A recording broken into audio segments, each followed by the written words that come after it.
que se aventó el señor Marlon Brando, pues merece todos los respetos. Y así como él, pues otros que enarbolaron esa causa. Los personajes comparsa o circunstanciales son aquellos exigidos o creados como consecuencia del desarrollo de la trama o de las necesidades o conflictos de los protagonistas. Antagonistas o los personajes secundarios, ¿no? ¿Dónde se aplica eso? Pues en todas las películas de Pedro Infante, ¿no? Ahí siempre salía el Chicote, ¿no? O Mantequilla, pues, ¿no? Esos eran los personajes secundarios y a veces circunstanciales, ¿no? Pero parece que dentro del desarrollo clásico de las películas de esa época, si no aparecía el Chicote, o si no aparecía Mantequilla, o si no aparecía Borolas, ¿no? Pues como que... Le falta sabor. Pues sí, ¿no? Eran el punto de fuga, ¿verdad?, del desarrollo de la trama, ¿no? Eso es. Dice, pueden ser personas, ¿no? Pueden ser animales, pueden ser estados de ánimo, fijaciones emocionales, traumas u objetos inanimados, y suelen vivir y suelen servir como puntos de fuga, de transición, de humorismo o de relajamiento del lector. Bien. Una intensa imaginación aplicada adecuadamente en el desarrollo de la trama puede convertir en auténticos personajes a situaciones, hechos, objetos, actividades, elementos, procedimientos, etcétera, inherentes a la actividad o al medio específico en el que se desarrolla la acción. Algunos de estos personajes, surgidos de lo incidental o inclusive de lo abstracto, suelen surgir dotados de un vigor que, ya lo habíamos dicho, sin haberlo planeado el mismo escritor, alcanzan dimensiones protagónicas. Con frecuencia, cuando se aborda ya en plan formal un desarrollo novelístico, resulta que la novela o los planteamientos que se han hecho abren una magnífica gama de posibilidades. O sea, ya abrimos ya el protagonista tuvo necesidad de otros dos antagonistas. Los otros dos antagonistas ya corrieron la voz, y la voz que corrieron ya se fue hasta la prensa, y en la prensa ya se enteraron, ya se enteró la policía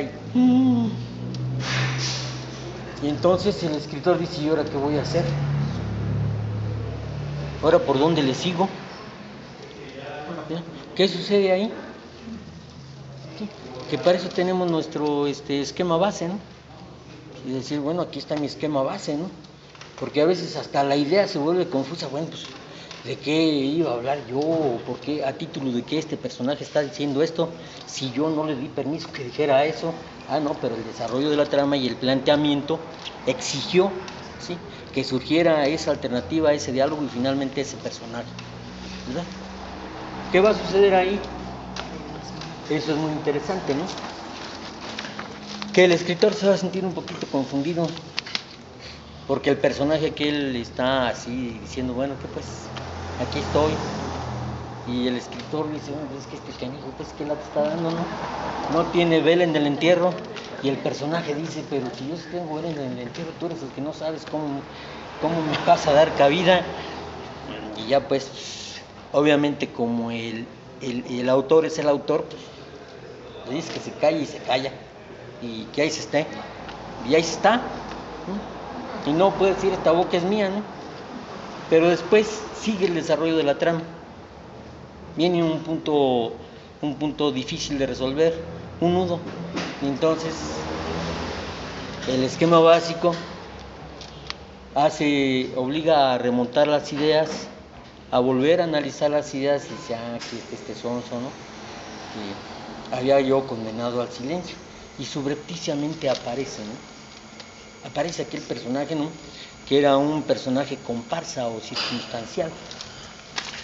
En este aspecto, bueno, ahorita lo abordamos más adelante. Dice, en una intensa, Es importante registrar con meticulosa precisión en el esquema inicial una descripción física de cada uno de los personajes principales con los que se inicia la trama, consignando la afiliación de los restantes en cuanto surjan. Así se evitarán olvidos, confusiones y contradicciones. Aquí tengo mi protagonista, ¿no? Necesito hacer una media afiliación de él, ¿no? Y necesito apuntarla. Decir, bueno, pues para simplificar el asunto, era tan guapo como Carlos Oseguera, ¿no? Ya los que conocen a Carlos Oseguera, ¿no? Oh, sí estaba guapo, ¿no? Qué chulada. Sí, ¿ya? Me refiero a que se puede tomar, por ejemplo, cuando el personaje es osado,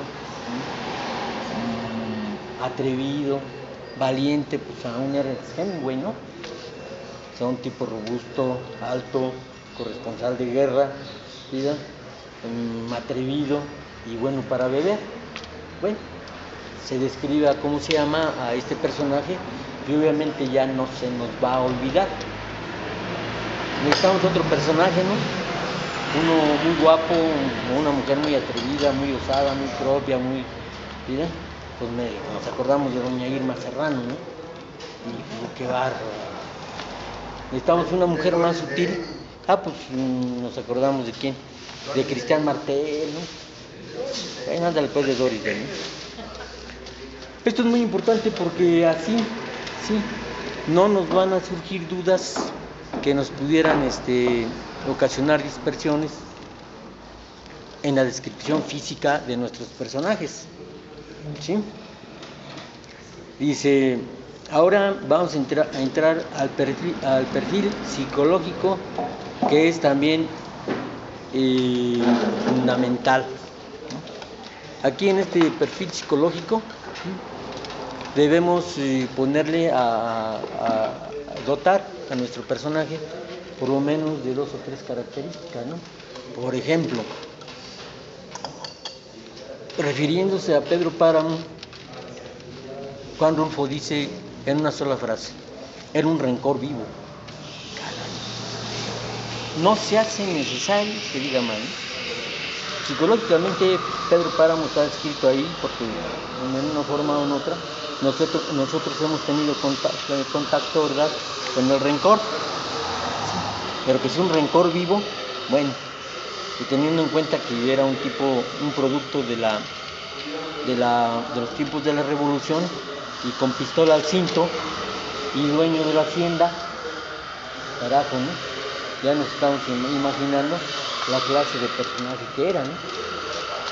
En la actualidad se tiene la ventaja de que con los estudios psicológicos, ¿verdad?, se puede dotar de más argumentos o de más detalles o de más reacciones o de más frustraciones o de más intemperancias o de más complejos, ¿verdad?, a los personajes desde el punto de vista del perfil psicológico.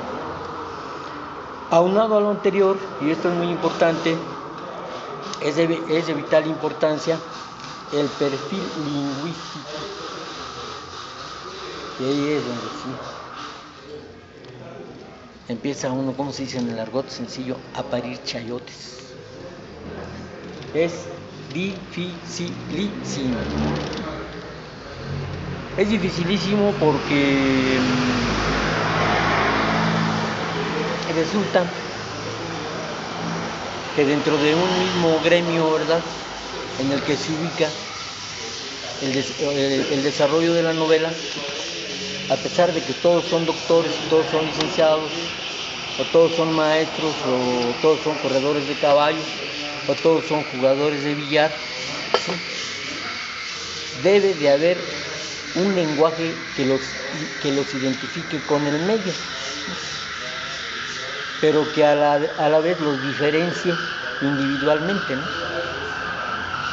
Porque, digamos, si nos metemos en el mundo del boxeo, bueno, todo el mundo habla del boxeo y del jab y del bending y del rolling y de todas esas cosas, ¿no?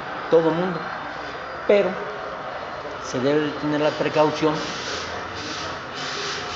de que si el lenguaje en el medio es uniforme, el perfil físico y el perfil psicológico de nuestro personaje quizá requieran que un pelador de peso mosca, ¿verdad? Pues no se va a expresar como un Cassius Clay, ¿no? O sea que él está chiquito, está así, ¿sí? A pesar de que es boxeador y también el otro es boxeador, ¿no?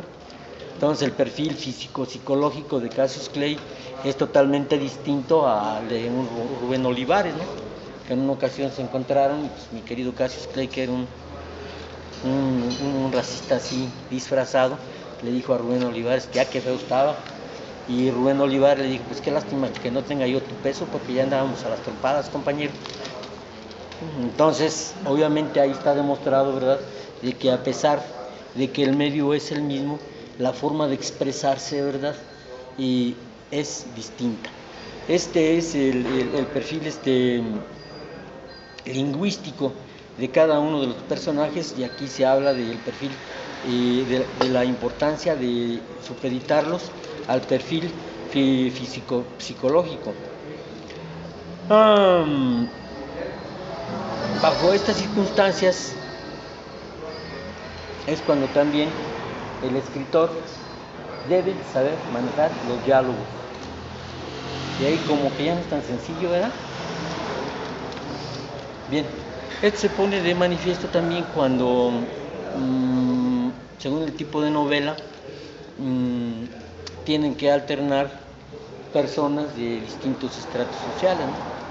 Como por ejemplo cuando el licenciado se las tiene que ingeniar para ponerse del lado del patrón y engañar a los obreros, ¿no? Sí, mano, oye, pues carajo, ¿no? ¿verdad? Hay que manejarlo con propiedad, ¿no? Porque el obrero no le va a ir a decir al señor licenciado, buenas tardes, es muy colega. ¿Qué está sucediendo ahí, no? Que el perfil lingüístico de los personajes debe de estar bien manejado, ¿verdad? Sí, bueno. Ese es en el aspecto lingüístico. Así podemos describir a grandes rasgos la novela como el desarrollo de una trama a través de la acción y los diálogos de diversos personajes adecuadamente ambientados. Ahí está una descripción muy sucinta, ¿no?, de cuál es el objetivo del esquema que originalmente habíamos planteado, ¿no? ¿Sí? Dice, la ambientación natural, ahora vamos a la ambientación circunstancial, emotiva, objetiva o subjetiva de una novela reviste vital importancia para el desarrollo psicológico de los personajes, ¿sí? Obviamente si ando yo metido en las minas así como mis pobres chilenos,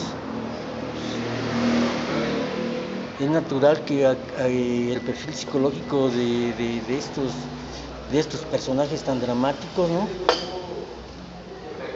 sea totalmente irreal para nosotros, ¿no? Totalmente irreal. Así como en una revista hicieron un reportaje, para sorpresa de nosotros,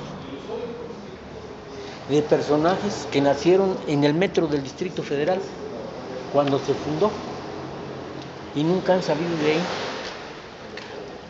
Nunca han salido de ahí. A mí sinceramente no se me hubiera ocurrido, ¿no? Caray, ¿cómo que puede